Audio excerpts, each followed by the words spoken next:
Assalamualaikum warahmatullahi wabarakatuh. Waalaikumsalam warahmatullahi wabarakatuh.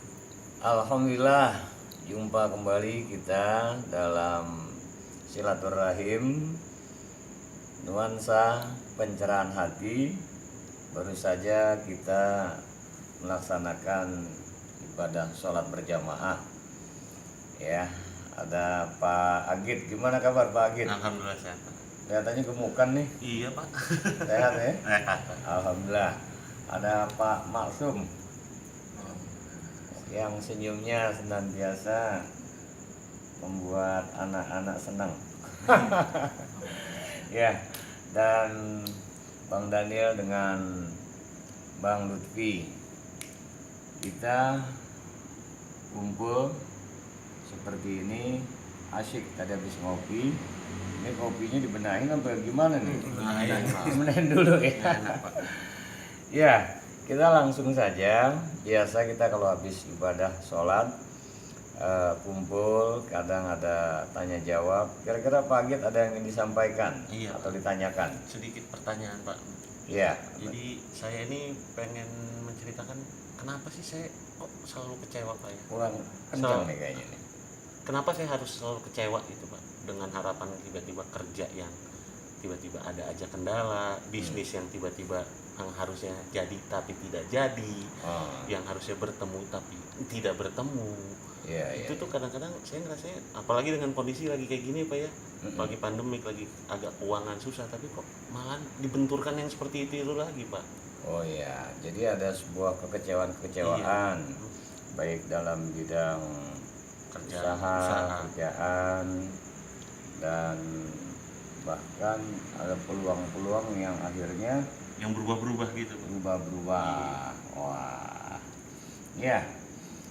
Lalu ada yang ingin tanyakan? Kurang lebih sama. Sama Pak Ustadz. Baik, ya. Ya, memang dalam hidup ini yang namanya kekecewaan itu hampir kita semua bisa merasakan. Yang terpenting ketika kita berharap kepada sesuatu dan sesuatu itu yang kita harapkan tak kunjung tiba, akhirnya kita pasti kecewa. Ini bukan kecewa ya, kecewa ya. Nah, dalam hidup ini siap-siaplah kita kecewa apabila harapan kita gantungkan kepada makhluk. Semakin kita banyak berharap kepada makhluk, maka dalam waktu yang bersamaan kita pun sedang menanti sebuah kekecewaan. Ketika kita berharap kepada makhluk, manusia makhluk, manajer makhluk. Kita berharap naik pangkat jabatan selain Allah, Allah Al-Khaliq, yang lain adalah makhluk. Siap-siap saja kecewa.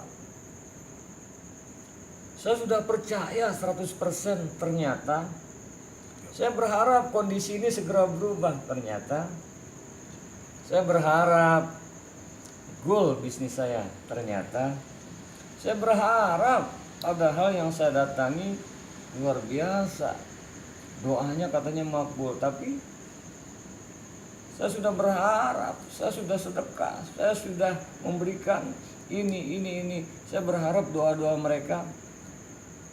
Apapun harapan-harapan kita harusnya bukan kepada makhluk, tapi kepada Allah. Jadi gimana dong? Bisnis lakukan sebagai sebuah ikhtiar. Yang namanya jual beli, dagang, bisnis, usaha itu kan ada timbal balik. Percayalah, ketika kita berharap kepada makhluk, makhluk punya keterbatasan. Dan kadang ketika kita berharap pada makhluk, makhluk pun bisa berharap kepada kita timbal balik. Saya berikan ini, saya berikan job. Kadang saya minta ada sebuah harapan,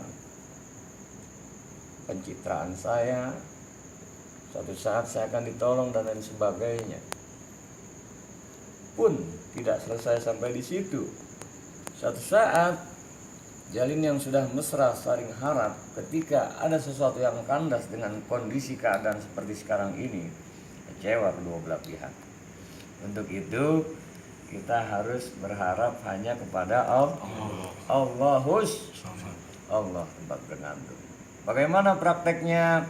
Jalankan saja upaya apapun. Setelah kita jalankan, sebelum kita melangkahkan kaki dari rumah saja, doa kita bismillah tawakkaltu 'alallah la haula wala quwata illa billah. Dengan menyebut namamu ya Allah, tiada daya dan upaya. Bismillah tawakal, kita serahkan kepada Allah. Prakteknya kita serahkan harapan kita kepada Allah. Waktu bismillah tawakal tu Allah, kepada Allah kita bertawakal. Prakteknya tenang aja, kayaknya ini dekat sama saya. Tenang aja, hari ini kayaknya gol nih. Tenang saja, saya udah buat ini dengan baik. Berubah harapannya kepada di situ persoalannya. Ketika kita berharap kepada Allah, berhasil. Alhamdulillah. Ketika kita berharapnya kepada Allah belum diberi, maka percayalah di balik itu semua ada saatnya dan pasti ada hikmahnya. Niscaya hati tetap lapang dan ridho atas segala ketentuan Allah Subhanahu wa Ta'ala. Ya, jadi orang tua sering kecewa berharap anaknya seperti ini. Anak makhluk bukan? Istri kecewa setelah berumah tangga, saya berharap pada suami saya banyak, kok ternyata ini kecewa. Suami pun kecewa kepada istrinya karena tidak sesuai dengan harapan. Kecewa kita dengan sahabat karena ternyata menggunting dalam lipatan dan sebagainya. Yang diperintahkan kita berbuat baik sesama, tapi harapan gantungkan hanya kepada Allah. Semakin banyak kekecewaan, berharap di perjalanan seperti ini tidak sesuai kenyataan, berharap di rumah tidak sesuai kenyataan, bergumul dia. Disinilah diperlukan kita harus senantiasa harap pada Allah Subhanahu wa Ta'ala. Kenapa? Karena yang memberikan kita hidup dan kehidupan siapa? Allah. Kita bisa bersilaturahim karena kita bisa bernegosiasi karena kita bisa napas karena kita diberikan kecerdasan, kita diberikan pemikiran, kita diberikan sesuatu hal yang bisa beraktivitas. Siapa yang beri? Kok harapannya kepada makhluk, kepada Allah Al-Wahhab yang Maha Memberi, kepada Allah Ar-Razzaq yang mengkarunia rezeki, kepada Allah Al-Fattah ya Fattah yang Maha Membuka, kepada Allah Al-Wasi yang Maha Luas, kepada Allah Ar-Rahman Ar-Rahim yang belas kasih dan sayang.